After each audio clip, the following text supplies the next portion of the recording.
Hi everybody, this is Damien from Legend Life. With our bucket list talks, we look to give you expert insights into bucket list places to stay, destinations, adventures and experiences by interviewing travel experts, travelers and founders of travel companies who give us their tips, ideas and inspiration for helping you create your own bucket list. Today I have the pleasure of speaking with Bruce Van Niekerk from Bukela Safari, which is a company based in South Africa who offers air safaris across Africa. Bruce has over 15 years experience as an air safari guide and has personally led over 300 safaris across Africa. So how are you today, Bruce? Damien, all good this side. Thanks very much. Yeah. Nice and sunny day here in South Africa, and I'm really missing the safari life, which is hopefully will kickstart in May, and it looks like a busy year that lies ahead, which I look forward to. I've had about a year break, obviously with COVID, and having a good time with the family and reflecting on how fortunate we are, what we have, and what I've been doing for my life. So I'm looking forward to getting back to work. Sounds good. So maybe you can give us a bit of a background on how you became an air safari guide. Yeah, well, aviation's in my blood. My grandfather I grew up on a farm. My grandfather flew on the farm, and I had an uncle who flew, and I've got about another 2 cousins that still fly today. So aviation's in the blood, and having grown up on a farm, I've always enjoyed the outdoors and being around wildlife. And obviously the photography came later, but yeah, I got this opportunity to work for a big tourism operator in Southern Africa, and I took the opportunity. And my intention was always to fly for the airline one day, and thankfully I didn't. But yeah, so I enjoy. I've never really moved on from that first job that I got in aviation, and it incorporates being around people and giving them an experience of a lifetime in Africa, showing them what Africa has to offer, and you know, it's the highlights of the continent that we really cover. Sounds good. So what are your personal favorite destinations in Africa? I must say I'm a great fan of South Africa, where I live and where I'm from. But yeah, next door we have Botswana, Zimbabwe and Namibia, and I enjoy all 3 of those as well. Difficult to pinpoint which is the favorite, but in terms of my favorite area, I'd say Botswana, the Okavango Delta. Okay, and what is it you like about the Okavango Delta? The Okavango Delta in Botswana, it's one of the largest inland deltas in the world.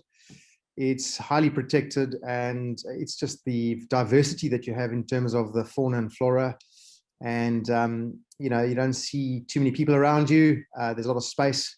And it's just seeing natural animals, wildlife in their natural environment without too much of a human impact, which I thoroughly enjoy. So it's like being in the wild in its true form. Okay, so what are some of your favorite wildlife experiences? Yeah, you know, seeing the Serengeti seeing the migration on the Serengeti is always a great experience. Seeing the crossing of these wildebeest and zebra when they migrate from Tanzania to Kenya and vice versa. They've got to make these crossings. I thoroughly enjoy seeing that and the lead up to it. You know, viewing the mountain gorilla in Rwanda is also a great experience. And then yeah, I enjoy seeing leopard, one of my favorite animals. You know, watching them walk and stalk and see how smart they are. But yeah, it's just, you know, it's seeing wildlife in their natural form, and you being their guest in their environment, which I thoroughly enjoy. Okay, and what about African cultural experiences? What are some of your favorite? Yeah, look, I always enjoy walking with some of these tribes, walking with them in their environment. So yeah, like in Botswana, we often walk with the Bushmen. They show us how they hunt, how they catch scorpions and make snares and that kind of thing. And I also enjoy seeing the Himba people up in northern Namibia, you know, seeing how they live, and just getting a better understanding how they survive off the harsh environment. Okay, sounds pretty interesting. Yeah. So what would be one of your more memorable experiences whilst being a guide?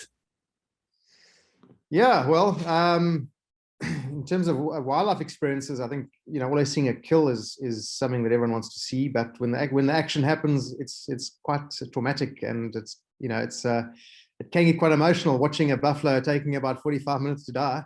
Yeah. But watching the lead up, the action, it's like a movie set where you can kind of see what's going to happen, but it just takes time and patience. And when it does happen, it's so quick. So it's always great for people to see the lead up to it, and also watching wild dogs hunt. There's always obviously speed action, and it's also the driving, following them in the African bushveld. It's always fun and adventurous. You got to go around trees, and sometimes you hit a hole. So it's quite fun watching that. But yeah, it's for me as well. Walking into leopard or walking into an animal that you kind of comes upon you unexpectedly is also fun. So yeah, you're in their environment. You're a host and a guest in their environment. So you got to have your wits about yourself. Yeah. So on that point, have you had any moments where you've been a little bit scared or quite anxious? Yeah, obviously at nighttime, when everyone's had a big dinner and had some drinks, we always kind of last to go back to bed, back to get some rest. And a lot of these lodges are built on boardwalks. They're elevated off the ground for insurance reasons. So I've had it from time to time where you kind of walk into an animal and you got to freeze and don't run. Whatever you do, don't run. Yeah. So I've walked into a leopard before, and they say used to the smell of people, and they see us all the time. We don't see them. They say, well, camouflage. So I have walked into leopard before, but obviously the golden rule is don't run, just remain frozen, and hold your wits about yourself. So the leopard walked past me, but it took a lot of discipline not to run. Yes, I can imagine. A natural urge is to run, and then now that's the worst thing you can possibly do. So exactly. Awesome. So yeah. What is it you like about sharing Africa with people? Yeah, look, it's when people come to Africa for the first time, there's a lot of unknown for them. What to expect to eat, how are they going to be safe, what are we going to see. There's a lot of unknown stuff, and a lot of the news on Africa is always negative. So when people come to Africa, I like to transform those ideas and change them on safari, change people. And it's not a bad place. It's actually a lovely place, and people connect with Africa. Obviously it has this connection with humans, and our early hominids are from Africa.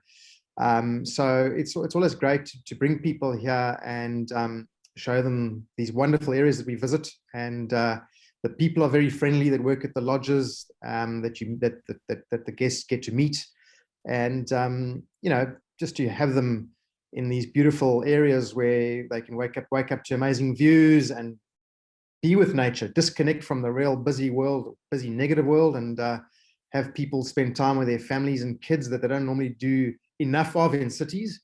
Yeah. And I just love that. And being back in nature and connecting to the wilderness and watching people change on a safari. Yeah. They arrive tired because of getting to Africa is not easy, jet lag, but as we get into safari, you watch the smile on people's faces getting bigger and bigger. You can see the connection developing, and I just love the questions that people ask as well when they're on safari, and the same as children. They have minds like sponges, so it's just great. So yeah, we forever teaching people as well about what's out there. So what are some of the common questions people are asking you? Like, what do they really want to know? Oh yeah, obviously people have no idea. Well, a lot of people don't have no idea how big Africa is. So obviously it's the scale that surprises people. There are 54 countries in Africa, so it's a huge place. So yeah. People do ask a lot about wildlife. The bigger the animal, people often think that the bigger the animal, that it's an animal that kills, that survives off other animals, but it's to the contrary. A lot of the big animals are actually herbivores. So that confuses a lot of people. So yeah, they obviously, and we get a lot of questions about about the food we eat, where's it from, and how do these remote camps get their supplies, and where do the staff get trained? It's all about a lot of it's about logistics, and also how do people survive out there that aren't staying, So yeah, it's just working out the math in terms of how these lodges survive and tick over. Yep, understood.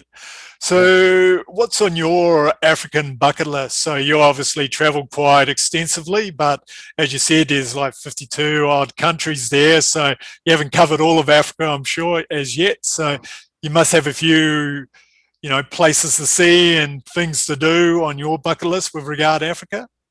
Yeah, absolutely, Damon. Yeah, I mean, look, traveling to these remote areas becomes a bug or a drug, shall I say, because it's the more you travel in Africa, the more you realize how beautiful it is. And it's often these war-torn countries that have changed and have got better governments running them. And you go to these wildlife areas that not many people get to, and you get to see new species of animals, birds, maybe big mammals.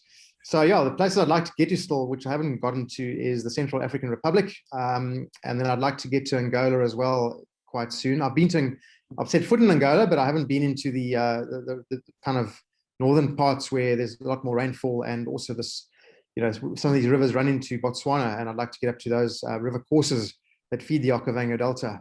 So yeah, and I'd like to get to Gabon as well. So I'm a forest person. I enjoy forests. There's a lot of life in the forest. And I just love the sounds, waking up to all these different sounds and trying to identify them. So yeah, definitely those three countries for now. And I enjoy Madagascar as well. Okay. It's a large island, the fourth largest island in the world, and it's got these, obviously many lemur species, and whatever you find in Madagascar, you don't get anywhere else. So it's like the African Galapagos Island. Yeah. Rather special. Unfortunately, it's being deforested at a heavy rate. It has beautiful rosewood trees and many other tree species that are being deforested. So yeah, these kind of countries one needs to get to quite soon to appreciate what it has for now. Okay. So, well, let's go now and talk a little bit about Bukela. So number one, how do I pronounce it? You're not far off. The company's called Bukela Africa Safaris. So Bukela is a Xhosa term which means to see or admire, and in Setswana it means to charter. So that's exactly what we do. We admire these beautiful areas of Africa, and we also charter aircraft to these wonderful places to make travel easy and less stressful. Okay. So, well, on that point, so anyone considering going to Africa, obviously you've got the drive-in safari. Why would you say to them you should also perhaps have a look at doing an air safari? Yeah, look, a lot of people only have about 2 weeks to 3 weeks to travel. A lot of people are busy with work and that, and they've got to get back. So, to see the highlights of Southern Africa or East Africa, one should do it by airplane. It's quicker, safer, and gets you to these destinations much easier. So we like to use private aircraft. We typically use the Pilatus PC-12, which is a Swiss-made aircraft, the safest aircraft of its type. It's pressurized and very fast and lands on all these dirt runways, unpaved runways that serve the lodges. So yeah, we can do about 4 or 5 countries in one safari, and we try and fly as direct as possible to avoid the cities to get to these countries.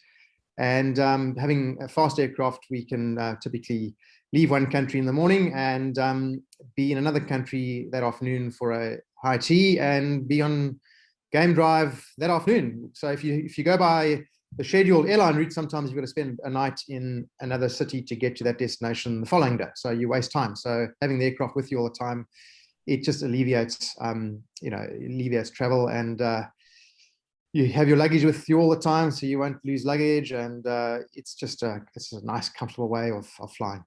Okay. So what destinations do you guys cover at the moment? Yeah, at the moment we're doing South Africa, we do Mozambique, Zimbabwe, Botswana, Namibia, Zambia, Malawi, Tanzania, Kenya, Rwanda. That's what we're typically doing right now. And then we also offer Chad as well as a unique destination, but that's only for parts of the year. So that's typically what we cover for now. And of course, I forgot about Kenya as well. How about giving us a typical itinerary that you would say is quite common for your clients? Yeah. So most clients have flown a long way to come to Africa for a safari. So when they either land in Cape Town or Johannesburg, we typically fly them for about an hour to the Bushveld and typically to the Kruger National Park area, where all the gamers in South Africa. Typically, they see the big five there, and more animal species and birds. There for about 3 days, they sleep and just enjoy an abundance of wildlife to start the safari. And as we get into safari, we like to take them then to rivers like the Zambezi River, Victoria Falls as an interlude for a night or two, where we can get some of the adrenaline junkies enjoying the Zambezi River for whitewater rafting or bungee jumping, or helicopter flights, canoeing, that kind of thing. And just being on the Zambezi River, having gin and tonics on the river, enjoying some amazing sunsets. And then from there, we go back to the action. We take people to the Okavango Delta, where we get to experience this amazing World Heritage site for about 3 days, where we can fish, canoe, do some walks, do some game drives, and just get to experience this beautiful wetland and its wildlife. And then from there, we go up to northern Namibia to see the Himba tribe as well, and the Angola. And from there, we go to the south of Namibia, where we have the amazing sand dunes called Sossusvlei, some of the highest sand dunes in the world. And, we get to experience the beautiful astronomy as well. Namibia is known for its wonderful astronomy and geology, of course, as well. It's the second least populated country in the world to Mongolia in terms of space and human population. So people really enjoy that. And then we typically finish in Cape Town. So Africa's most urbane city, one of Africa's oldest cities. We tend to end there or start there, depending on where the people are flying into. But people can appreciate the food and the wines of Cape Town and the beautiful scenery that goes with it. And of course, climb Table Mountain and get to experience the wonderful winelands. So a great way to end the safari off. Okay, so what would you say is a good time frame that you need to be able to, fit in this kind of an itinerary? So I'm in about 2 to 3 weeks. I wouldn't come to Africa for less than 2 weeks. I've had safaris for a month before, but yeah, 2 weeks is a good number. And then should you want to spend more time in Cape Town, one can. But yeah, most people that come on safari to Africa do come back again. It's such a big place. Our repeat business is about 85%. Yeah. So most people will come back again and get to see another part, like Tanzania or Kenya or Rwanda or Zambia or Malawi or something like that. So most people do come back. 2 weeks is a great teaser for them to come back. And often people come to Africa and realize, well, there's so much more to see. So when we're on safari, we're already discussing the next safari. Yeah. So what's the best time of year you think to come across? Yeah, May through to early January. The beginning of the year, we tend to have our rainy season. And yeah, once the rainy season is complete, May is a good time to come. We're going into our autumn, or our fall, as people call it as well. And then in the winter months, the grass is a little shorter and the wildlife is a little easier to see. And of course, there's no rain or very little rain at that time of the year. So it's just easier for wildlife viewing, and of course, there are less bugs as well, less insects to worry about at nighttime. So that's a good time to come. Yeah. Yeah. May to December. Okay. So what kind of other experiences are on offer beyond just the driving safaris, walking safaris? Experiences on safari. We do offer hot air ballooning. We offer heli flights as well. And then of course, if people want to get more adventurous, we offer ATV quad bike rides as well on safari, which is wonderful for areas like Namibia and parts of Botswana, where you can be in control of your own vehicle, and we follow each other. But that's about it, really. I mean, there's not much time for anything else. You're so caught up in wildlife viewing. It's incredible. Some people also like to play golf. If you want a day or two, have a break, we offer. South Africa's got some amazing golf courses, and having the plane with us, we can fly to golf courses that are in the vicinity, and we can have a morning off and play some golf at some of the amazing courses that are on offer. Okay. And so what does a day on safari with you guys look like? So you fly in the morning, and what happens? So yeah, when you when you land at a lodge, you typically, meet everyone, check in, and we also eat very well on safari, so we never short of a meal. Yeah. So yeah, typically check in, have a meal, and then start the activities. And a typical day would start with getting up at around sunrise and just watching the beautiful African skyline transform, and appreciating a lovely coffee and a biscotti or something light to eat. And then we head out while the light's good for photography reasons. And then, when you're out there, we will have something to nibble on, have a nice leg stretch somewhere once we've seen some great wildlife, and typically get back for a brunch around 11 o'clock, 12 o'clock, before it gets too hot. And then there's quite a bit of downtime as well. On people do enjoy editing photographs while on safari versus leaving it for when you get home, when you've got about 20,000 photographs to edit. People do it every day, which is great. Yeah, and it's a good time just to some R&R. Some of these lodges also have gym equipment available. Some people like to work out as well. So yeah, that's typically what happens after brunch. And then we typically meet for a high tea at around 3:30 in the afternoon, and then head out after that and enjoy the afternoon light. And what's very important on safari is to stop for a sundowner to celebrate the day and have a drink, have a drink and toast to those that need to be toasted. And do a bit of a night drive back to camp. And sometimes we stop in an open area and just take in the Milky Way and the beautiful astronomy that's out there. And a lot of people to this day have not seen certain planets that one can see with the naked eye. So it's always great for people to see that. Yeah, no, brilliant. So what are some of the watching the space station come over? Well, what was that? Sorry. Okay, it's always great to watch the space station come over. Okay. It's it's very bright to see. So a lot of people haven't seen it, and it's a great it's a great show to see it come over. Yeah, no, definitely. So what are some of the top private reserves you typically cover in one of your safaris? Yeah, there's so many, but in South Africa, yeah, we use some amazing properties. One brand called Singita, Mala Mala.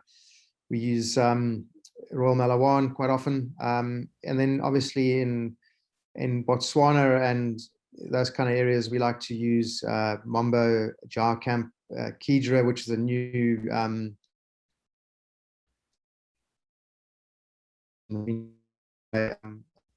group, and we like to use brands like Wilderness Safaris and Beyond and Great Plains.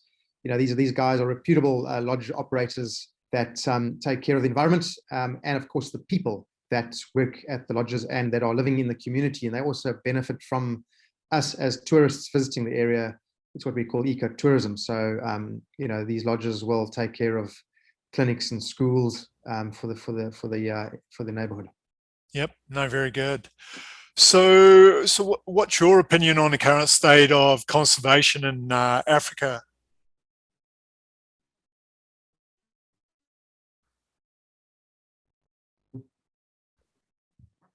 Sorry, Damon, I lost you there. Okay, so what's your opinion on the current state of conservation in Africa? Yeah, look, we've had our challenging times. With COVID, a lot of people have had.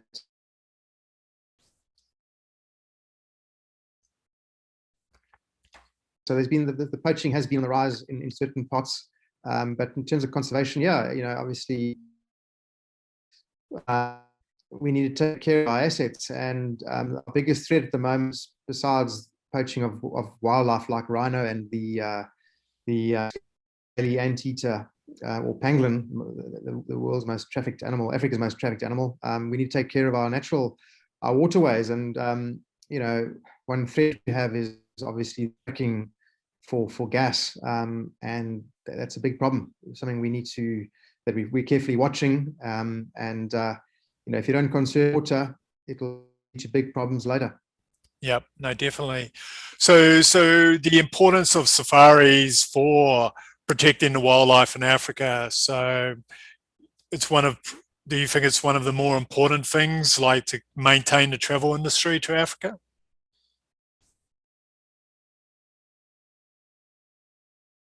visiting African safari contributes to funds running conservation, initiatives, education in the village, creating jobs, creating awareness for the new generation coming through. People look up to these safaris because they're obviously putting back communities and giving everyone jobs, and they see the effects of maintaining areas where they live. So it's something that has to carry on going, and something that is a model that works. Yep, no, definitely. So to finish up here, for any traveler, so what do you think is the main reason why you should include Africa as one of the things you need to see in your lifetime? Yeah, it's I think what we're all lacking in our lives is to disconnect from the real world. We live in very busy in areas, and our lives are busy with having cell phones, and we're always behind a screen of some sort, and we're always wanting the latest news and want everything right now and instantaneous way of living. But one thing about coming to Africa is you can choose to disconnect from all of this and just be one with yourself and nature and with your family, and spending quality time with each other. Sitting on a game drive vehicle watching wildlife is incredible, but when you get back, it's being sitting around a campfire at nighttime, hearing the sounds, looking up, telling stories. And that's one thing that Africa has to offer is unity for families and couples. And Africa is also under threat. Obviously deforestation, hunting, poaching, that kind of thing. So one needs to come see these pristine areas. Hopefully this will continue, and it'll never be too late, but you never know. But I think Africa just has the space and true wilderness areas where you can get away from cell phone towers and get away from human structures. So that's one of the reasons why I tell people to come visit Africa, is to come and see come and see the beauty, the nature of it. No, awesome. And the people, the people are incredible. The people that live in these areas are just very friendly and very welcoming. And, you come to Africa and you come to make friends. Yep. No, brilliant. So Bruce, it's been a pleasure speaking to you. It's been very informative and insightful, and also I'm sure a lot of people are inspired now to get on the plane and fly over there and check out, or at least consider doing an air safari. So how can people find out a little bit more about yourself and Bukela? Yeah, we've got an Instagram page, we've got a website, and it's very proactive, and one can contact me through that channel on the website or through Instagram. And I'll look forward to meeting newcomers to Africa, or if anybody's got any questions, please do get hold of me, and I'll get back to you with your questions that you may have on visiting Africa. And visiting Africa, you don't always have to have a private aircraft. You can also travel on your own if your budget doesn't permit a private aircraft. Very good. Well, thanks again, Bruce. It's been a pleasure.